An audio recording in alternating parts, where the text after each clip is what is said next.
মাছ ধরতে না পেরে শেষে ছিপে কামড় দিলেন।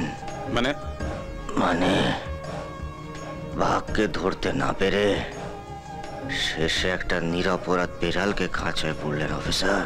খাঁচায় কাকে রাখবো না সেই কৈফিয়ত কি আপনাকে দিতে হবে নাকি? হবে। যাদের পয়সায় সরকার চলছে, যাদের পয়সায় মাসে মাসে মাইনে গুনছেন, তাদের কথা আগে শুনতে হবে। কারণ আপনারা হচ্ছেন এই বাবুদের চাকর। বাজে কথা রাখুন। বাজে কথা বলছি না মিস্টার সুবল সাহা।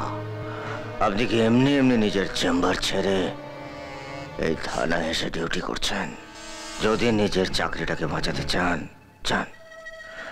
যান গিয়ে আমার ছেলেটাকে নিয়ে আসুন।